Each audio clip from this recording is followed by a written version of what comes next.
ఓం నమో శ్రీ లక్ష్మీ వెంకటేశ్వరాయ శ్రీ మహాగణాధిపతియే నమః. సర్వమంగళ మాంగళ్యే శివే సర్వార్థ సాధికే శరణ్యే త్ర్యంబకే దేవి నారాయణి నమోస్తుతే. మహాకాళీ మహాలక్ష్మీ మహాసరస్వతీ దేవ్యై నమః. వరలక్ష్మీదేవ్యై నమః. శ్రవణ నక్షత్రం పౌర్ణమి యందు కలిగిన మాసం శ్రావణ మాసము. శ్రవణం అంటే చంద్రుడి అధిపతి అండి. ఈ మాసంలో ఎవరైతే అమ్మవారి యొక్క అనుగ్రహాన్ని పొందుతారో వారికి మానసికమైన ప్రశాంత వాతావరణం ఉంటుందట. ఈ శ్రావణ మాసంలో మనం 16 నుండి 22వ తేదీ వరకు ఉన్నటువంటి గ్రహాల యొక్క పరిస్థితిని అనుసరించి మనం రాశి ఫలాలు తెలుసుకుందాం. మరి ఈ 16వ తారీఖు ఆదివారం నాగ చతుర్థి అయింది. ఆవేళ నాగేంద్రుడిని కొలవాలి అట. నాగ చతుర్థి. సంతానం లేనివారు, ఆర్థిక ఇబ్బందులు పడేవారు, రుణబాధలు పడేవారు ఆ స్వామిని కొలవాలి అన్నారు. సుబ్రహ్మణ్య స్వామిని. నాగ చతుర్థి అనేది షణ్ణాం మాతృణాం అపత్యం పుమాన్ షాణ్మాతుర. 6 తల్లుల చేత పెంచబడ్డాట స్వామి. అంచేత నాగేంద్రుణ్ణి, నాగేంద్రుడు అంటే ఎవరనుకున్నారు? విష్ణుమూర్తి యొక్క ఆయన ఆదిశేషువు.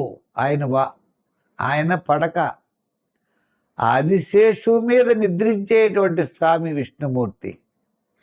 అటువంటి నాగేంద్రుడి యొక్క ఆరాధన ద్వారా, ఆ సుబ్రహ్మణ్య స్వామిని ఆరాధించడం ద్వారా మనం విశేషమైన ఫలితాలు పొందుతాము.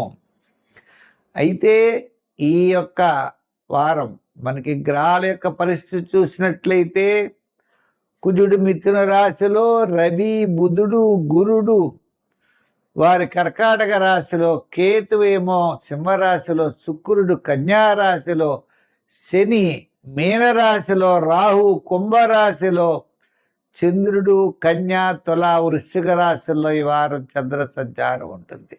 మా యూట్యూబ్ ఛానల్ ఉన్నది పులుల సత్యనారాయణ చూడండి, సబ్స్క్రైబ్ అవ్వండి. దాంట్లో భాగతము, వార ఫలాలు, మాస ఫలాలు, షార్ట్స్ అనేకమైన పెడితే మీకు అందరికీ ఉపయోగం.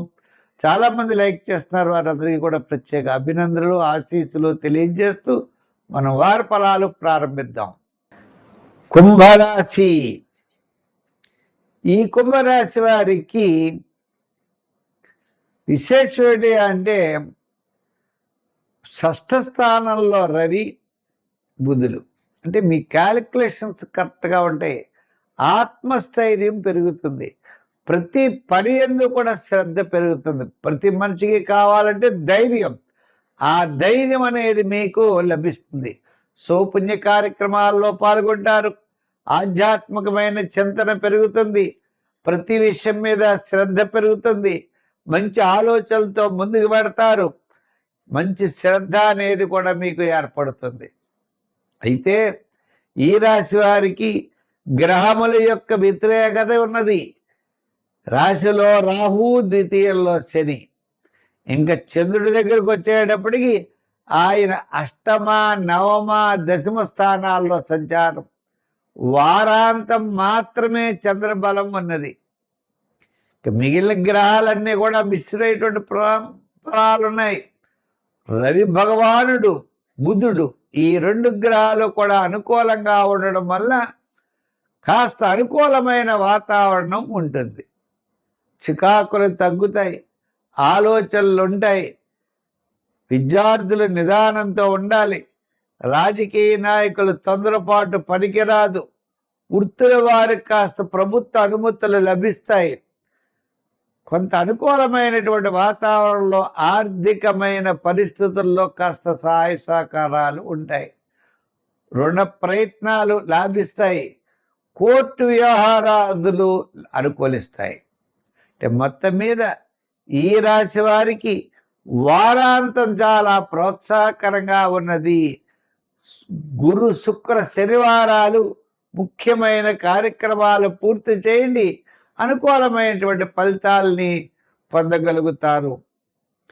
కొత్త కొత్త ప్రయత్నాలు చేయడానికి మీ యొక్క ఆలోచనలు పెట్టుకోండి, ప్రణాళికలు సిద్ధం చేసుకోండి.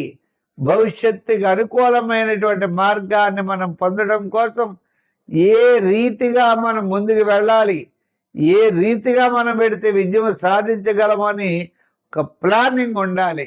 ప్రస్తుతం అయితే మీకు క్లారిటీ లేదు.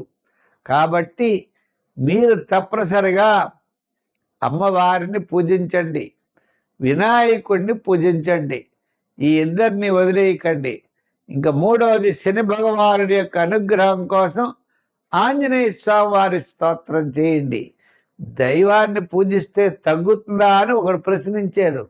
పాజిటివ్ వైబ్రేషన్స్ పెరుగుతాయి, వ్యతిరేకమైన ఆలోచనలు తగ్గుతాయి. ఏ పనిని కూడా నెగిటివ్గా మనం ఆలోచించకూడదు, పాజిటివ్గా ఆలోచించండి, విజయం సాధిస్తారు. కళారంగ వారికి, న్యాయవాదులకి, వైద్యులకి అందరికీ కూడా 10 రూపాయలు వస్తే 10 రూపాయలు సరిపడి ఖర్చు మాత్రం తప్పనిసరిగా కనపడుతూ ఉంటుంది. ఈ వారం కాస్త వృత్తుల వారికి కూడా అనుకూలంగా ఉంది. న్యాయవాదులు అవ్వచ్చు, వైద్యులు అవ్వచ్చు, కళారంగం వారు అవ్వచ్చు, వీరందరికీ. ఇంకా ముఖ్యమైన విషయం ఏంటి అంటే, మరి గృహోపకరణాలు, రియల్ ఎస్టేటు, షేర్సు, ఐటీ రంగం, రియల్ ఎస్టేట్ బిజినెస్లో వారికి కాస్త అనుకూలమైనటువంటి వాతావరణం కనపడుతోంది. ఏదైనా మీకు వారంలో బుధవారం నుండి శనివారం వరకు అనుకూలమైనటువంటి కాలం. అయితే దీంట్లో ఆర్థికపరమైన డెవలప్మెంట్స్ మనం ఆలోచించినట్లయితే జాగ్రత్తలు తీసుకుని 10 రూపాయలు వెనక్కి వేసుకునేటువంటి పద్ధతిలో ఉండాలి. ఏదో కొత్తది చేద్దాం, కొత్త ఆలోచనలతో ముందుకు పెడదామని లేనిపోని పెట్టుబడులు పెట్టి ఆర్థిక ఇబ్బందులు ఎదుర్కోకండి. అంచేత అనవసరమైన వ్యవహారాలకి దూరంగా ఉండండి. ఇక సంఖ్యల్లో 5, 6 మీకు బాగా నప్పుతాయి. రంగుల్లో కూడా తెలుపు రంగు, లైట్ బ్లూ కలర్స్ కూడా చాలా బాగుంటాయి. ఆరాధన దగ్గరకు వచ్చేటప్పటికి గురువారం ఆరాధన మంచిది. గురుగ్రహ బలం కోసం శివారాధన చేయండి. సోమవారం శివాలయానికి వెళ్ళండి, శివ దర్శనం చేయండి, బియ్యం దానం ఇవ్వండి. బియ్యం దానం ఇచ్చినట్లయితే కొంత అనుకూలమైన వాతావరణం ఉంటుంది. అలాగే శనగపప్పుతో చేయబడినటువంటి పదార్థాలు సోమవారం గుళ్ళో ఇవ్వండి. గురువారం ఇవ్వక్కర్లేదు, సోమవారం ఇవ్వచ్చు, శనివారం ఇవ్వచ్చు. మీకు ఖాళీ ఉన్న రోజుల్లో పట్టికలు మీరు ఇస్తే మంచి ఫలితాలు మీకు ఉంటాయి, గురుబలం పెరుగుతుంది.